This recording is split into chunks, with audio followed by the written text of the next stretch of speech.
elektromagnētiskās vanniņas. Jā. Aizveries. Jums signālus piespēlēja tagad šitajā bunkurā, lai jūs nākat. Jā. Okay. Luīza aizver savu nahuj žebēku. Man tā jau likās, ka jums iedeva signālu, lai nākat uz šito čatu. Tāpēc, ka... Lideroju. Patīsties, maitādi. No brīvpracēs, viņa reāls spiegs ir, es apsolu. Viņa man šodien pateica to, ka viņa man... Nē, viņa šodien pateica to, ka man izveros. Es tev pateicu to, ka tavā galva sienā iepasīšu, ko tad ir. Un pēc tam viņa pateica to, ka man izveros. Nu jā. Jā, es publicēju šodien tos, kad mēs runājām, mēs aizvakar runājām, ja, tos podcasts par to. Laikam, jā, un tad viņi tur tagad psiho par to informāciju, ka mēs esam ritīgi izsmējuši pedofilu Kasparu un visu tos bunkuru šizofrēniķis ratnos parazītus un tā. Mēs nesmējamies, tā ir nopietna runa. Nu jā, bet tā ir nopietna runa, bet tas ir viens no veidiem, kā mēs nopietni viņus nopietni ar viņiem cīnāmies, mēs viņus kaut kā izsmējam. Es pielietoju tādu stratēģisku gājienu, ka es vienkārši katru dienu. Jā, viņš man vakardien skrēja pakaļ, kročas to šļūstu. Nu, bļa, tas nav īstais, tu daudz, tas, bļa, strīpiņš bija, kas tev skrēja pakaļ. Tad kāpēc viņš man skrēja pakaļ? Es negribu tos seksbotus, ja viņam teicu. Stulbēs, tu sako līdz bazaram. Jā. Nu, bet labi, seksbots skraid man pa istabu arī dažreiz.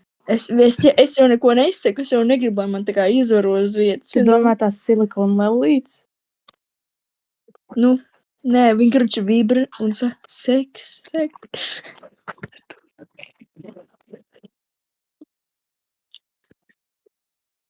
Ej, tu nost. Es tev vienkārši nobanošu īstajā dzīvē.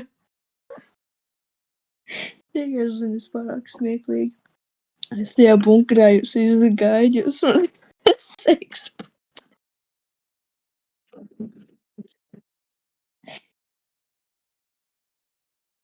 Nē, nu labi, bet tad kas notiek ar strīpiņu? Viņš šobrīd tā kā pilnīgi debils skatās, tā kā pūtnes slims galīgi. Kas notiek? Jā, šļirs iedod. Par ko meitenes runā šajā podkastā? Es zinu, kā viņš ir kaut kāds pedofils izvarotājs, viņam ir baigie triggeri uz visādām kaut kādām seksa tēmām, un vēl jaunāki cilvēki par to runā.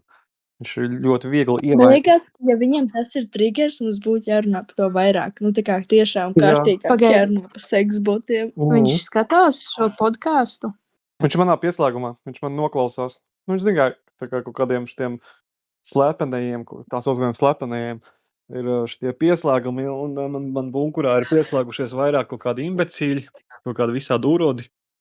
Un, ja kāds runā par kaut kādām šādām tēmām, teiksim, kā šajā podkastā, tie visi kropļi ir vienkārši sastinguši un izjāti. Tāpēc, ka viņi slimi visu galvā. Viņi ir slimi. Es atceros, ka tu pieminēji to, ka trigger vārds ir radio arī. Jā, tas senāk vairāk, kad viņiem kaut kāds, kad viņi runāja vairāk kodos, kad nevarēja atklāt, ka ir kaut kāda šitā komunikācija brain to brain. Tad viņi baigi triggerojās, ja kāds atklāja to, kad dzird balsis un visu to pārējo. Vai tagad tas viņas tikai hardcore daudzu ar šitām visām seksa botu tematikām, kad es stāstu kaut kādas situācijas, kur kādi seksa boti savā starpā ir tur pisušies vai kaut kas noticis un tā tālāk, tu viņi vienkārši jūdzās no šitādām tēmām. Tu gan jau kā gaidi, kamēr tev pasaka, lūdzu, daudz man. Es to tikai gaidu, jā, mēs esam tikai kad cilvēki par kaut ko tādu pēkšņi fonā sāk runāt, jo mans viss militārais pieslēgums signāls vienkārši karās augšā. Un es speciāli arī dzeru ritīgi daudz šņabi. Es sadzeros. Es tev reizi 12G internetu. Jā, es ritīgi sadzeros, lai es varētu pēc tam iet aizmigt vienkārši tā kā knockoutā. Un tad visi tie bunkura šizofrēniķi, kas manā pieslēgumā, viņi visu nakti, viņi arī atslēdzās, bet viņi pamostās no rīta ar kādu trieku, jo viņi nesaprot, kas ir iepriekšējā vakarā naktī noticis, un viņiem trūkst informācijas, un tur slēdzās klāt vēl visādi idioti, visādi pensionāri, kas viņiem atgādina, atkārto par ko tad mēs esam iepriekšējā vakarā runājuši. Nu, tā kā tas militārais signāls pieslēgums ir pilnīgi nelīdzsvarots. Man līdzsvars ir. Man arī. Kā tev, ķipā, tās 2 pudeles tev viņas baigo līdzsvaru dod, ja? Jā. Es vienkārši tāpēc, ka es dzeru ļoti bieži. Un alkohols man palīdz. Viņš tev palīdz nedabūt šizofrēniju, tā kā šizofrēniķei Hertai. Ļoti iespējams, ka jā. Es pat ticu, ka tas tā varētu būt, ka vienkārši šizofrēniķa Herta nelieto alkoholu. Viņi vienkārši gan jau, ka klausās tajās balsīs, seko visās norādēs, un tāpēc viņi atrodas tur, kur viņi atrodas. Bet man no augšas padeva ziņojumu to, kad šizofrēniķa Herta ir uzbrukusi ar šļircēm, sprākstvielām. Jā, to arī grūņa. To,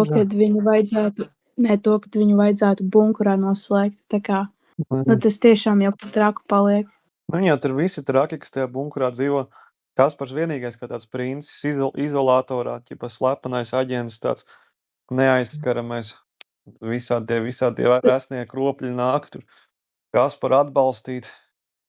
Jo Kaspars ir... Kas ir ap peteni? Tā tiesas peteni ir Kaspara mammīte.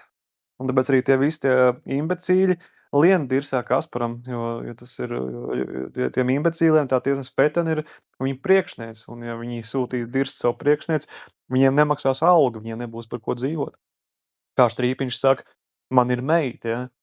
Viņiem ir jāpakaļaujās tiesasai petenē, jo ja viņš sūtīs dirst tiesas peteni, tad viņš nevarēs savu meitu pabarot. Un tāda arī tā slepeno aģentu loģika tajā kreisajā kantorī. Vajag jau tomēr to naudiņu dabūt, ja jau mēs to tiesnesi peteni un petu šaru sūtīsim dirst, tad jau mums nemaksās un mūsu bērniņi nomirs badā. Tā ir visa viņa dzīves filozofija. Kāda ir tava dzīves filozofija? Šorīt vienkārši likvidēt visus tos deģenerātus, jo viņi neko labu ne Latvijas tautai, ne Latvijas valstī nekad nav devuši. Ko tev vēja ģeneratori izdarīja? Neko. Pilnīgi neko. Tu tikko teici to, ka tev vēja ģeneratori jāatslēdz, jo deģenerāti kaut ko. Tas bija kaut kas cits. Tas nebija kaut kas cits. Tas bija no citas mājas. No kuras mājas? No tās zaļās ar tiem roziem logiem vai tur, kur zem bunkura galva nokrita? Tagad pa Kaspars pa logu paskatījās ārā, vai tas gadījumā nav pie viņa pieslēgumā. Vakar arī bija kaut kāda situācija, kad kāds stāstīja, ka zem galda kaut kas viņam esot, un Kaspars arī pārbaudīja zem savu galdu, viņam, viņš tāds tik liels šizofrēniķis. Un ja tu pieminēji to, ka ļoti labi izdarīja, ka pateici par to logu vai ārā, tur kaut kāda zaļā gaisma, vēl cita gaisma. Kaspars pārbaudīja savu logu uzreiz. Un kad vakar man pieminēja to, ka vai zem galda tur stāv kaut kas tur, tad Kaspars arī sajūta signālā, ka viņš vienkārši paskatās uzreiz automātiski zem galda. Viņš ir tieši tik debils, tik ļoti jūtīgs.